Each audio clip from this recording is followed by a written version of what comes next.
Um, mm, it's Thursday. OMG. How did the week get here? Ugh, I don't know, but I'm tired. I'm feeling it today. I'm not so sure why, but or I know why, you know. But nonetheless, it is good. It is good. Um, Comprehension. The light of comprehension has the power to change you. When you understand, think about all the things that you do and when you were learning them. Pardon me. When you finally understood it, when you finally understood why you were doing what you were doing, doesn't matter what it is, your job, it doesn't matter. But when you finally understood, do you not notice how that made you see the world? You couldn't unsee it, you can't unknow it. So comprehension is quite potent. I want to read her comment. Let me see if I should be able to read the comment. Hold on, y'all. The comment is in a public place. So, um, I'm gonna read it because it says, I've been feeling this way because um the topic under that video is called Crashing Spiritually. Here's the real reason. And she responded and she said, I've been feeling this way, Angela. It seems like it is so hard and takes so much energy to change things that it almost seems like it's just better to leave things be and accept it. It almost seems like it's just better to leave things be and accept it. That line ruffled my feathers, so to speak. And I got upset because I didn't get upset at the poster, at the person who posted it. Oh no.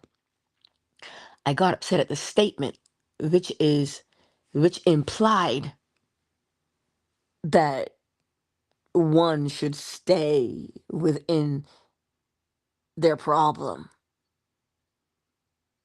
And I don't like that. You're not meant to stay in a problem. You're not meant to struggle. You're not meant to. That is, Jesus. It is,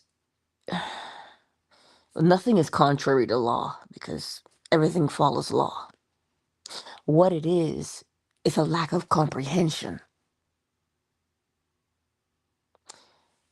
Only a lack of comprehension would make someone say, oh, well, maybe it's just better to let it be. I want you to hear me with your spirit today, not your ears. Because sometimes things are overwhelming. And they only overwhelm us because we have forgotten. We've forgotten that we don't fight against things. What does that scripture say? It says we wrestle not against flesh and blood. We wrestle not against flesh and blood, but against powers and principalities in high places. Some would take that to mean demons. Ah, it is your thoughts, it's your mental mood. So to comprehend, to understand, some people say overstand or understand, ugh, it drives me crazy. To comprehend. It is a deeper understanding of something. So when you comprehend that the situation you are presently in is there because of a mental mood, You did not stumble into it. We never stumble into things, even though we like to think we do. But that situation is there because it has emerged from you. That is not, I think the word is admonition. It's not a spanking, it's not a set down, it's a call to observation. When you find that you are tired, not physically. I know why I'm tired. I worked about, what, 16 hours yesterday, right? So I know why I am physically tired. But when you become mentally exhausted from fighting your situation, you are doing too much. Here's how you fix that problem. Because we all do it. I do it too. I do it. So I know.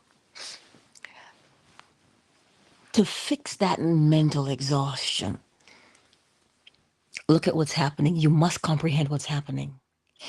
You are playing the same thing over and over and over and over with no change in your mind's eye.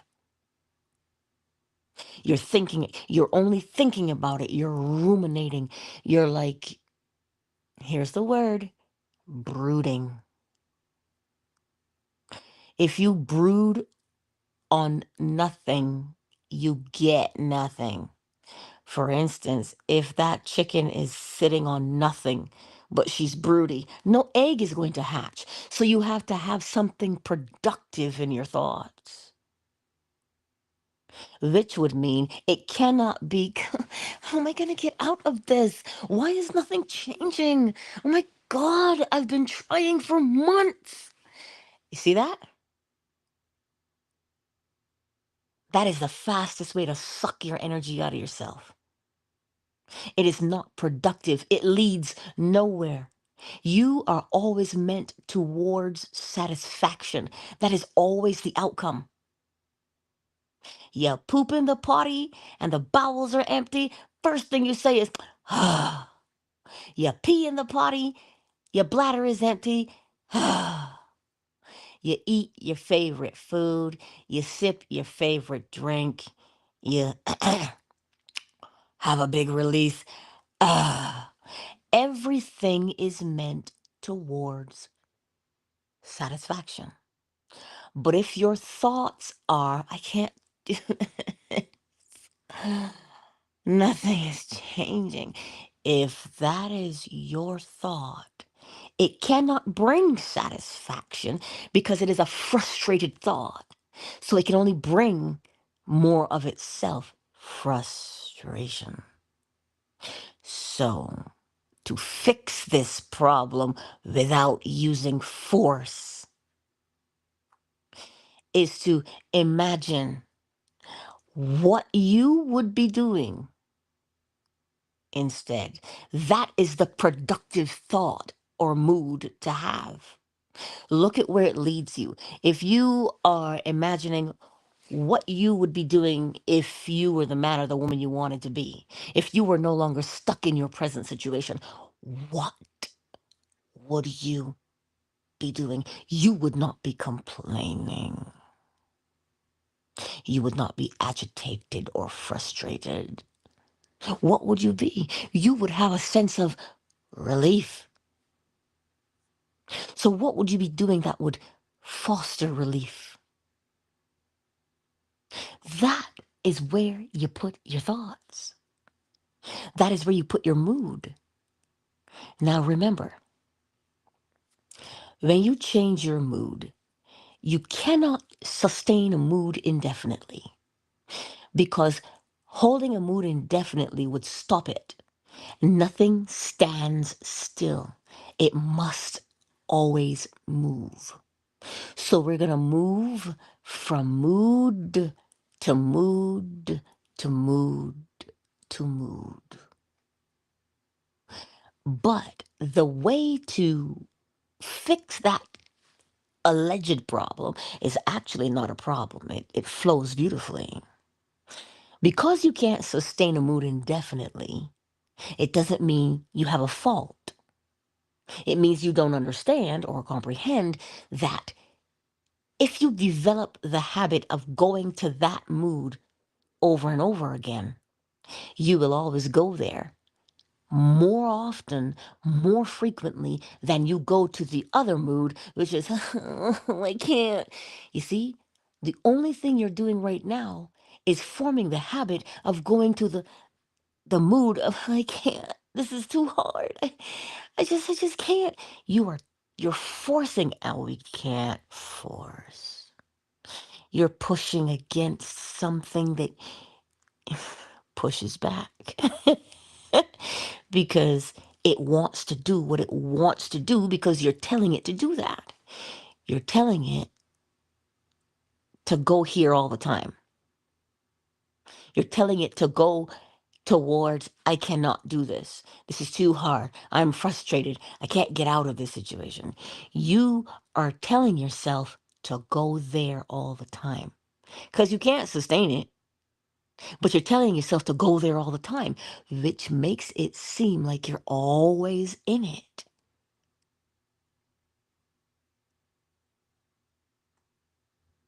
So, the key to breaking free of that pattern is to form the pattern of the mood that you want to occupy. You want to occupy a mood of relief.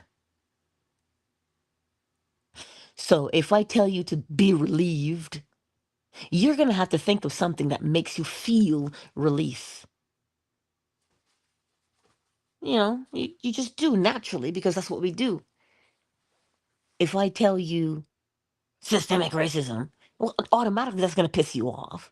So now you're in a mood of anger, are you not? If I tell you, ooh, Bloomingdale's is having a sale, for those of you who like shopping, ooh, that's going to put you in the mood of charge it, charge it, charge it. Ooh, right? You get excited, you're going to go shopping, get that nice little dress and them shoes. You see? You're always putting yourself in a mood. But the mood that you put yourself into most often is the mood that will appear to be sustained and held. For instance, I'm stuck. I keep doing the same thing the same way every time. It looks like it is permanent because you keep going to it all the time. You've trained yourself to go to that place all the time. It's like, remember that episode of The Big Bang Theory when Sheldon says the couch, that cushion, he can't sit on any other cushion because that particular cushion is shaped to his butt. So every time he sits on the couch, that is where he has to sit because if he does not, it feels awkward to sit somewhere else because it has not molded itself to fit him. That is exactly what happens to us when we create a habit. We create a mold that we feel most comfortable in. Why? Because comfort is always the outcome. That is the outcome. To whatever you're doing, comfort is always the outcome. So, this is why if you keep doing the same thing, you have to keep doing the same thing because that's what forms the habit. So, to feel as though it might be easier to remain where you are instead of changing, because changing is hard and exhausting, only means you have developed that habit of going to that mental attitude over and over and over. That's all it means. And because logically you want to change, but neurologically you remain where you are, that is where the fight is between. The fight is between what you logically want to become and what you presently are neurologically. Meaning, you want to change, but your habit is not conducive to change because it is where you go all the time. So remember or comprehend that that habit didn't get there willy nilly. It didn't go, oh, look, there's whoever, I'm going to trip them up. I'm their new habit. No, that habit got there because that behavior was encouraged.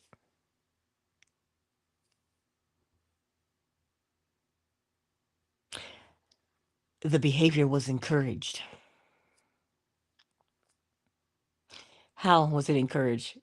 Because the mood that you occupied most frequently. So obviously the way to fix it, because you can't fight logic against neurologic, neurologic is going to whoop your butt every time. Because neurologic is a groove that you have set down. And every time, listen, you're going to drive the same route to work every day, man. Do you not? You take the same bus to get to work, the same train to get to work. You walk up the same stairs to get to work. Do you not? It is a pathway. And if you take something that's different, it feels awkward at first. Like if there's a detour, it feels awkward. It feels like, ah, this is weird. That's what it feels like, right? But only at first. We're gonna bust this thing wide open right now. Only at first does it feel awkward. So then I say, and I ask you, what would you be doing if you were the man or the woman you wanted to be? If I ask you that question, how are you going to answer it? You know, Angela, if I were living my ideal life, man, I'd be doing this or I'd be doing that. Or, oh, I hate this or I hate doing that. I didn't ask you what you hate doing. This is why when I ask people, when you scan their points card and you hit total to pay, it'll trigger their points card if they have enough points. And I will ask them, I'll say, you have, sometimes it'll have $10. And I'll say, you have $10. Do you want to keep it or do you want to use it? A simple answer. Well, I don't know. That's not what I asked you. Do you want to keep the money or do you want to use the money? Oh, I'm going to save it. That's not what I asked you. Just give me one of the words I said to you. Keep it or use it. There's a reason for that exercise. If you say, I want to keep it, now I know exactly what to do. If you're wishy-washy, I have to wait for you to decide. When you are making a decision to change your life, you must be clear. Oh, oh. Good morning, Pookie. Hi, sweet boy. One more. Oh, I know. I love you too, sweetie. So, you must be clear. We get caught up in the complaining. We get caught up in the complaining. Yet, we don't want the result of the complaining. If you don't want the result of the complaining, what result do you want? Then that is where you have to put your energy, your efforts, your mental. You have to put yourself mentally in that place. So when the scripture says to you, whatever is true, whatever is honest,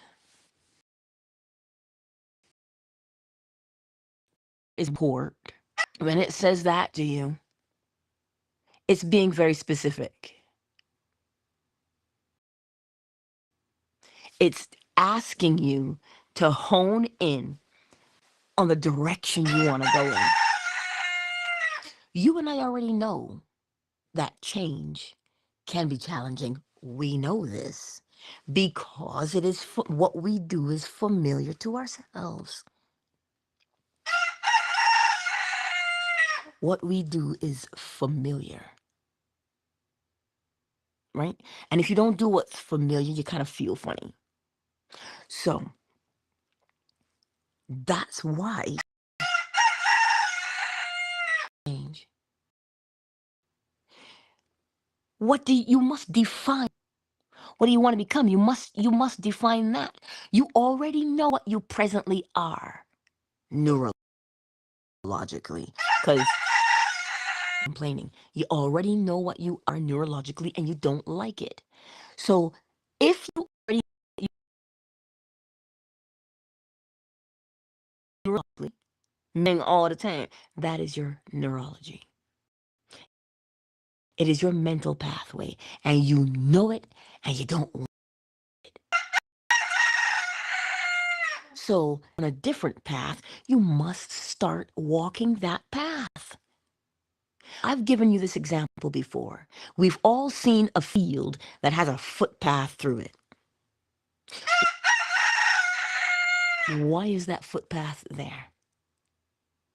Because people walk it all the time. So when you look at the tall grass next to it, you're hesitant because you don't know what's in them there bushes. You don't know what's in the bushes. So that tall grass can seem intimidating even. And so what do? You look at the pathway and you look at the tall grass. You look at the pathway and you're like, I know what's in there. You look at the tall grass. I think I said it right. You look at the pathway and you're like, I know what's in there. You look at the tall grass and you say, not today, devil, not today. Right?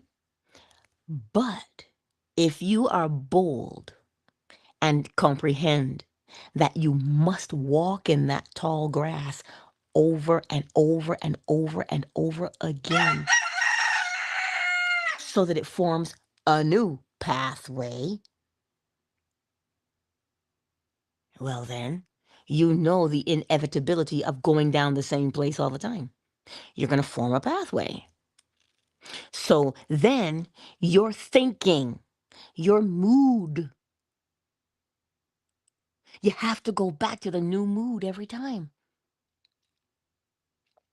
Because the new mood is the new pathway. The new mood is the new pathway that you are treading across the field of change.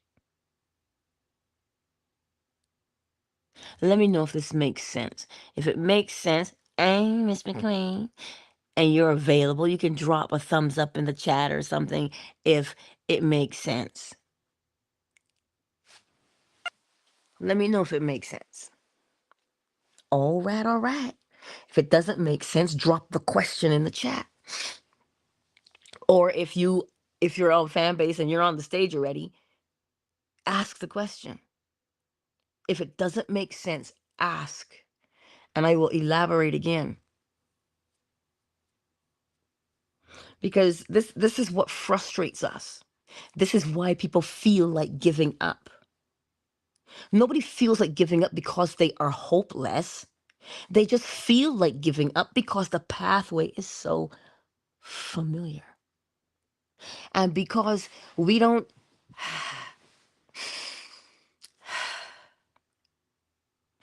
the pathway is familiar because you keep doing it and walking it every day. So the solution is the same thing. Every problem has the seed of the solution in it.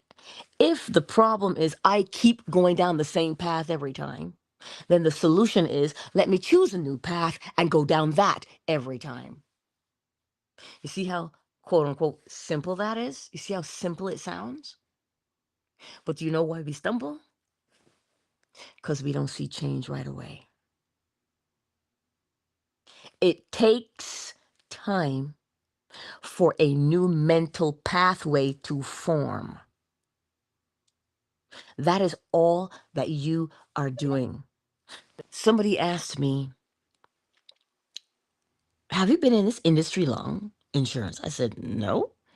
Like 3 months. They're like, you could have fooled me. They're like, that's not possible for you to just be in it 3 months and you know so much and you understand so much. I'm like, mm. I'm like, I guess. I don't know. I've only been doing it 3 months, 4 months now. Maybe 5. But you get the point. They're like, oh, you make it look easy. I'm like, well, that's when you comprehend it, then that's what makes it easy, right? So that's what I'm trying to say to you.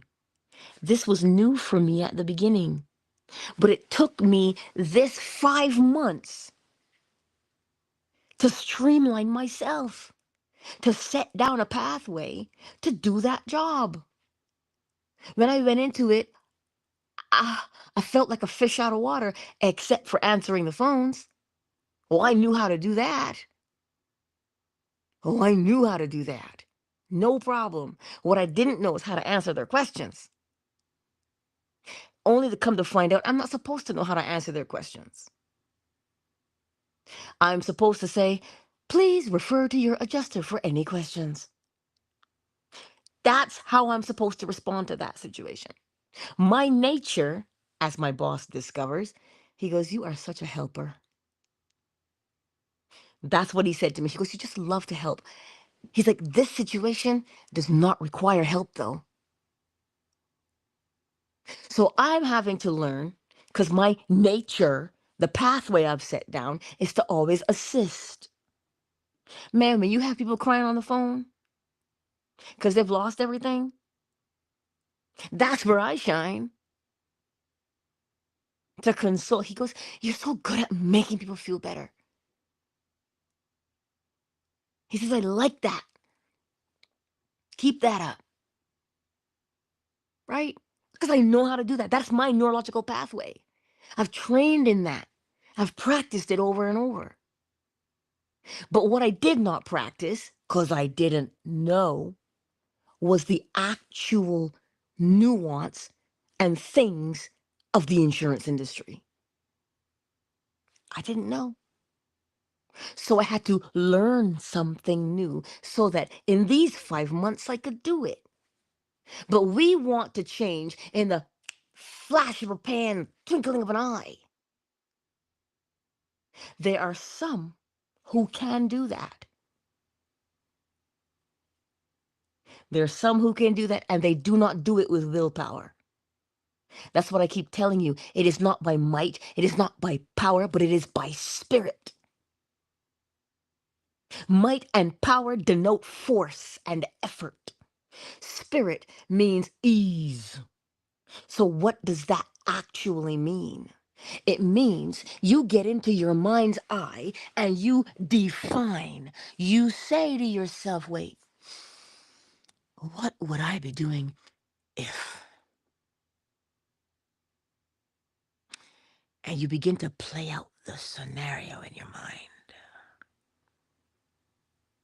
You begin to play out the scenario of your change in your mind's eye. Here's how you play it out.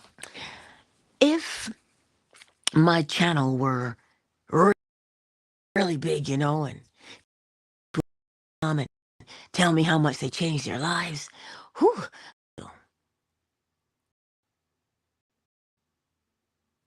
And I begin to go think that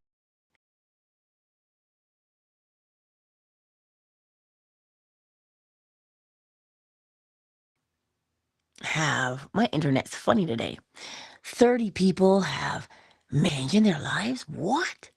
And they're giving you testimony after testimony after testimony. Woo! Girl, can I get an amen? I'd be stomping. I'd be saying hallelujah. Right? I would be, tickled pink. That's exactly how I would feel.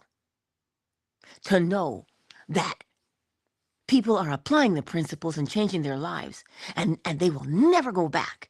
Mentally, once you stretch that, you're not going to go back. You're going to keep moving forward in that pathway. That to have a room, I've been in rooms where there are like 1,500 people. And I'm like, what the hell would I do in a room of 1,500 people? What? And you get all kind of giddy and you're like, well, okay, what would I do? How would they be quiet? Would people be trying to talk over each other? Like, what would be happening in there? And the only thing that I'm focused on is what would it feel like if we're in a room of 1,500 people? And I start to just feel that. So that now when I get up and I get in the mirror, I start answering questions that I think people would be asking. I start responding. I start getting comfortable with being in a space like that. And that's all I do. Am I in a space like that right now? No, not physically. Psychologically, I am. Because that is the inevitable outcome of rehearsal is to act it out. So if you are rehearsing in your mind's eye what you would be doing if you were the man or the woman you wanted to be, if you weren't anxious, if you weren't broke, if you weren't single, do you see what I'm saying? What would you be doing? Everybody wants to be in a relationship. And I've seen these rooms where they say, how should a woman behave in a relationship? What the hell? How would you behave in a relationship? It has nothing to do with the other person. The other person is a reflection of you. So how would you behave in the relationship? What kind of woman, what kind of man would you be? How would you talk to your partner? How would you hold your partner? Would you buy your partner flowers? Would you run your partner a bath? Well, that would mean you have some sort of consideration about you. So this is how you begin to define the type of relationship you want to be in instead of saying, these hoes are for the streets. These men are no good. You can't find a good man. You keep saying that. You keep projecting no good men. You keep projecting no good women. Because the principle of correspondence says, as within, so without. If you keep saying, oh my God, I look like a snaggletooth, I'm ugly, ain't nobody gonna wanna be with me, you keep talking to yourself like that over and over and over again. You'll have to keep talking to yourself over and over and over again like that. But what happens from that inner conversation? You meet people who confirm what you believe about yourself. Ow. So here's something that you can do because I'm all about the experimentation. If I tell you to put on your favorite pair of undies, you know, the ones that make you feel real good. Do you put those on over top of your clothes or under your clothes? You put them on under your clothes, right? Now, when you put it on, the way it feels against your skin, well, that's nice, right? But when you put it on, you walk somewhere and you feel real good about yourself because it's like a little secret. Nobody knows that you're wearing special or favorite undies. They don't know that your undies give you hidden courage. They don't know that. It's exactly the same thing when you're talking to yourself for the new attitude, the new mood. Nobody knows that that's what you're doing. But what do they see? They see the evidence of how you feel about yourself. They don't know why, because they can't see the invisible. Unless, of course, you're some of the people I encounter who come into the store and all their booty hanging out. But, then I see the invisible. But, that's another story. Nobody sees that invisible part of you that you say, this, this makes me feel really good. They also don't see the invisible part of you that says, oh, God. They don't see that part, but they see the behavior. They see the physical evidence. You know how you can say sometimes, oh my God, that person is just, it's like they walk with their own umbrella because it only rains on them. That's telling you what their predominant mood is. It didn't start that way for everybody to see it right away. It became that over time. So if you want the change to occur, you must remain persistent in your rehearsal of who you say you now are. Nobody sees it right away. You see those people, those sports people who come out like Serena and they play tennis and you're like, well, damn. Well, you know what you don't see? You don't see how many times they're on that court, hitting that ball, raising that shoulder, but their physiotherapist does. It's called repetitive stress on the joints. You don't see it, but it's there because they keep doing the same thing the same way every time. Which means you don't see when they rehearse, you just see the end result. So, if you rehearse the desired outcome of your new life, right? And you stay the course, how does it make you feel to know that you don't have to remain as you are anymore, that you can change? How does that make you feel? You use that feeling of relief to say, well, thank God it couldn't have happened any sooner. Well, damn, we couldn't have gotten here any faster, Angela. Oh, I'm so glad I'm not the same anymore. Oh, hallelujah. It feels so good. Like taking off your shoes, taking off your bra, and you're like, oh, hallelujah. Feels good, doesn't it? That's the feeling you want. When you foster that feeling within yourself, that knowing within yourself that you're going to have that feeling because that's the only feeling you can have from the result of your change. Now it helps you to stay faithful to the what would I be doing if I were the man or the woman I wanted to be? It keeps you faithful there. Just like if you hate somebody, you faithfully think of them all the time. Faithfully. Can't stand that heifer. That's what you say. Man, if I choke a bitch. You see, faithfully, you give them that time because you've practiced the hatred of them. That's why you can't hold hot coals and burn somebody else. It is that mental mood that you rehearse that will bring about your change, or the mental mood that you rehearse that will keep you where you are. So you don't fight what you presently are. You turn towards what you want to become and you rehearse how you would be. Because now you're dealing you're they say fighting fire with fire. Now you're using neurology against neurology. What seemed to be the enemy was your neurology, your pathway that you were following. All you're doing now is setting down a new one. You're like, take that, neurology. I got a new neurological pathway today. Ow. Does this make sense to you? Do you comprehend? I felt like being a Chris Tucker for a moment. Do you understand the words that are coming out of my mouth in rush hour? Do you get what I'm saying to you today? Because here's the thing. My sisters and I don't get along. We don't see eye to eye. Ask me why, and I will tell you I don't remember why because it's been that long, but they know why. And they hold it. Thus, in their minds, I have not changed. So they treat me according to what they've always treated me like because they don't think that I've changed.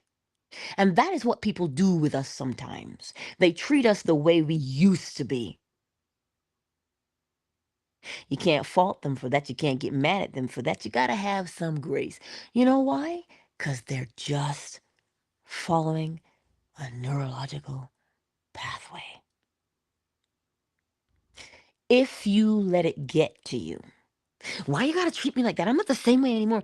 You cannot force someone to see you as you now are, what you've changed into. You cannot force them to do that.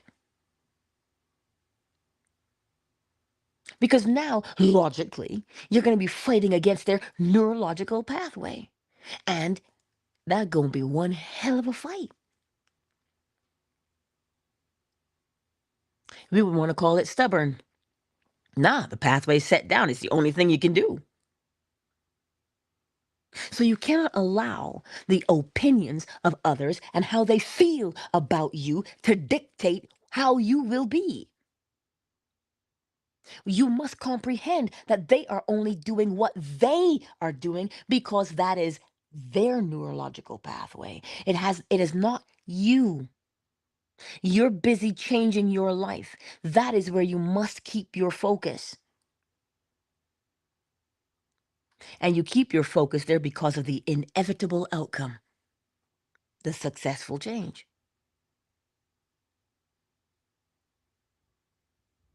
This is all it is. Oh, he ain't never gonna change. Oh, she ain't never gonna change.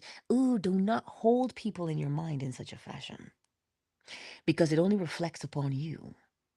How? You keep reliving the injustice. That's why you say they'll never change. So if you are saying they will never change, have you? Well, you couldn't have because you're thinking the same way every time. That's what keeps you thinking about them. You see how we try to fool ourselves? Ah, but that's another day. I trust that what I've shared with you this morning, I'm going to recap it real nice and package it up for you.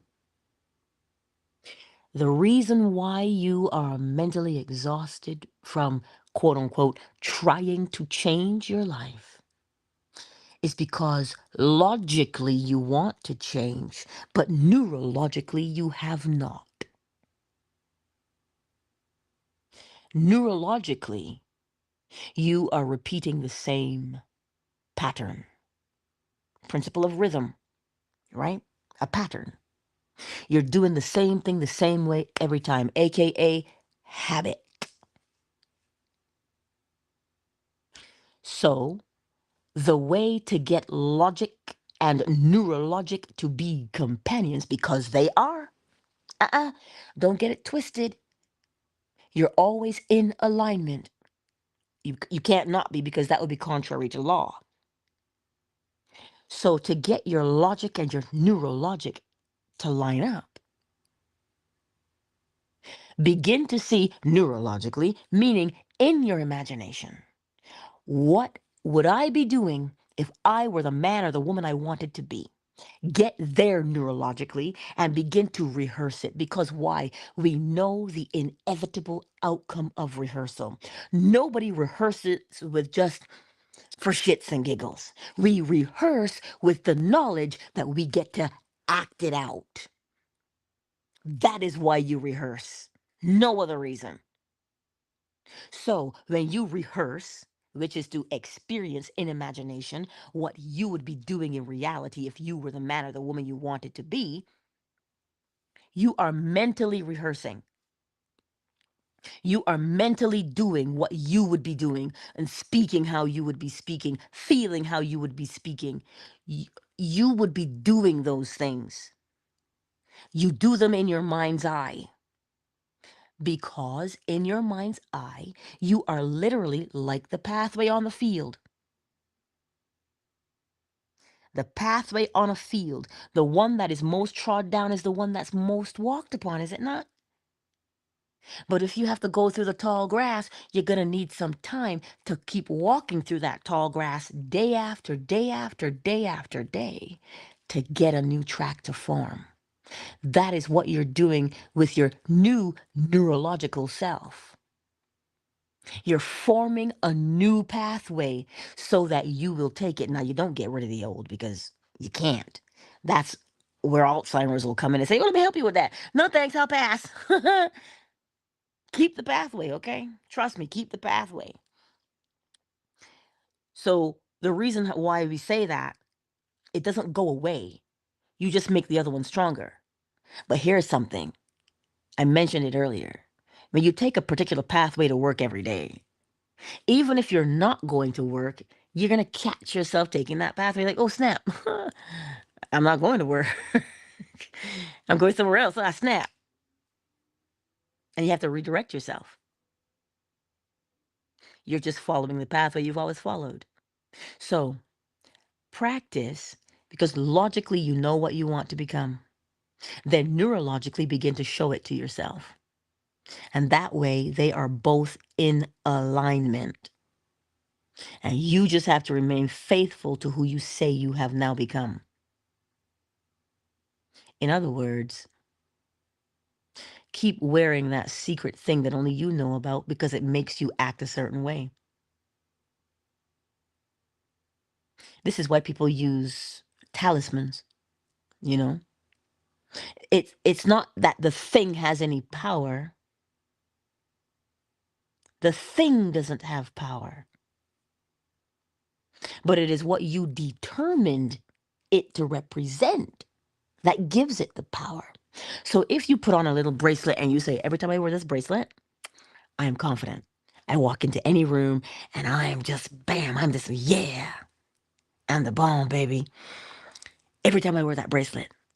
And the moment you put the bracelet on, you feel a sense of courage and newness in yourself. So now nobody knows that that's what you've done with the bracelet. Only you do. But you keep practicing. And you every time you put on the bracelet, you do the same thing the same way every time. Do you know that over a matter of weeks, if you forget to put the bracelet on, you're still going to act according to how you put the bracelet on. You might forget to put it on, but you're still going to act accordingly to having put it on. Do you see what I'm saying? Test it. Find a little something. But don't get it twisted. The thing that you find to put on, whether it's your earrings or whether it's a bracelet or a necklace or a pair of shoes or a pair of drawers, whatever it is has no power. You're the one telling it. You are associating a particular attitude or mental mood with that object. So every time, it's like Pavlov's dogs. He got them to salivate by ringing a bell. He'd show them the steak and ring the bell. Show them the steak and ring the bell. So that by the time he took the steak away and he rang the bell, they'd have the same response. That is what you're doing. I told you I'd summarize it for you. So if you want to experiment, because when you experiment, when you experiment, you'll begin to see for yourself what your power really is. And you'll recognize, oh wait, it wasn't the shoes. It was you telling the shoes, here's how you're going to behave when you wear these shoes. So you're telling yourself, here's how you're going to behave when you do this. So that way it's like them training wheels on the bike. Take the training wheels away when the child is steady.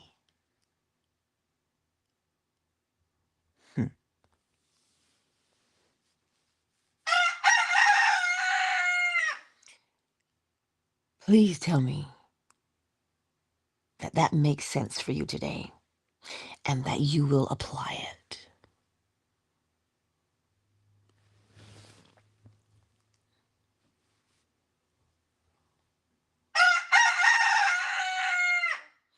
It's okay. It's okay. Ray, I understand. Yeah, you remain, that's the only constant, is to always be aware. You can't not be aware. That is the first principle. Mentalism, the all is mind. The universe is a mental creation. You are always aware of yourself. That's the first principle. So you can't not be aware. You just decide what to be aware of. So yes, Ray Ray. So who's here with us? Cause I gotta go. I have yacked your ears off for too long this morning. I know Symmetric was here on Twitter. I know Miss McQueen is here, and there's someone else here too. But I see you, my sweet Miss McQueen. Oh, hey girl. I see you. Kettle B, I see you. KZ, I see you. Moon and Dolphin Duck, I see you. Ray Ray, I see you. Thank you all for being here. I trust that it makes sense. And it wasn't a case of Charlie Brown. Wah, wah, wah, wah, wah, wah, wah, wah, wah. Right? So, go forth into this day and comprehend why. And the moment you comprehend why, that's the most significant change there is that you'll make. It will bring you a sense of relief to comprehend. Okay? Countdown initiated. 5, 4, 3, 2. A substances in the house. Flow smiles. Hey girl. I didn't see you guys. I just said hello to everybody and I was counting down and I just saw you guys pop into the room. I was like, oh. Hey ladies. Yes. Listen, I trust it made sense to y'all today, but the proof will be in the pudding, won't it? The proof will be in the pudding. Child, who sent for you? You're like nobody. You brought me here, mama. Oh, my sweet Rue. Anyway, we were at 3, 2, 1. I will see you guys if you want to hang out with us again tomorrow at 7 a.m. Eastern Standard Time. You know how it is.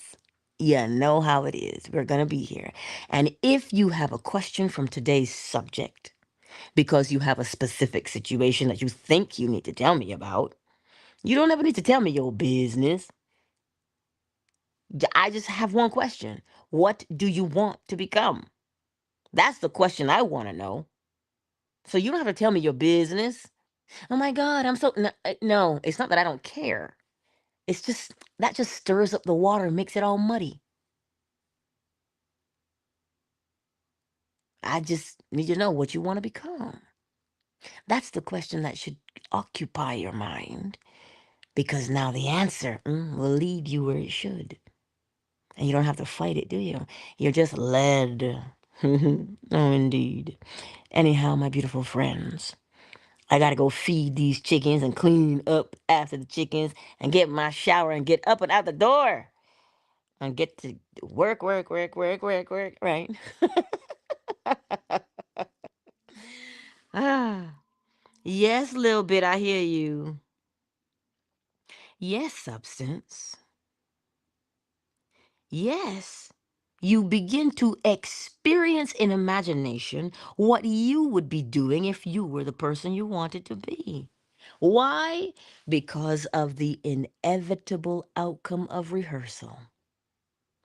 We act it out. That is the only reason why we rehearse. We don't rehearse for any other reason. So that's why you experience in imagination what you would be doing if you were the man or the woman you wanted to be. My Roo is purring.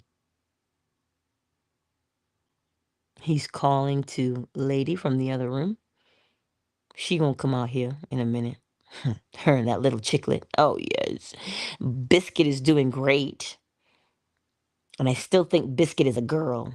I don't know. I don't know what Biscuit is right now. I think Biscuit's a girl. I've got my fingers crossed. Biscuit already knows what it is. I just don't know because I don't know the signs to look for. It's Biscuit is too small because you can't tell right now. But Biscuit is doing great. And you know, Lady done gone and pecked up. Oh my God. Because remember, I have those things taped to the ground so that they don't poop on my carpet.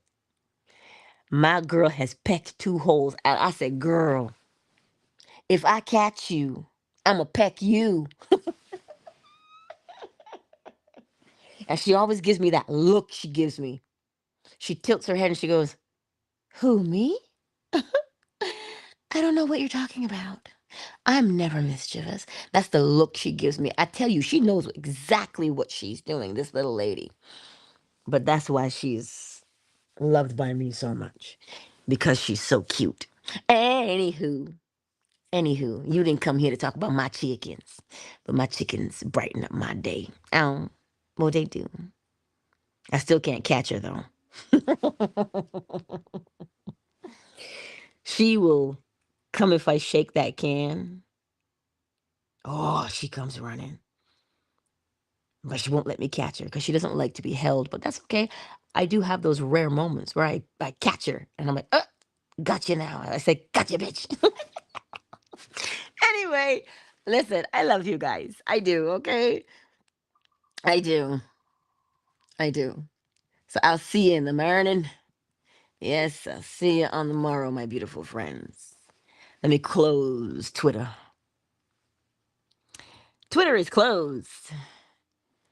Miss McQueen. And there's a couple other people now on YouTube. Oh.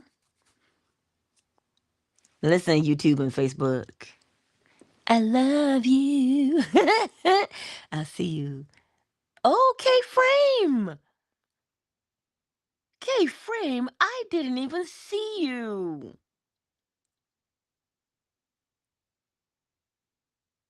Wow. Welcome, K-Frame. It's good to see you. It is. Anywho. K-Frame says I'm late as hell. K-Frame, that's why the replay exists. So you can catch it. Yeah? All right. Anyhow, hey, we gonna have to talk about chatter. Fan base, we gonna have to talk about chatter. Don't go nowhere. Just give me a minute. I love you, YouTube and Facebook. I'll see you. Peace out, y'alls.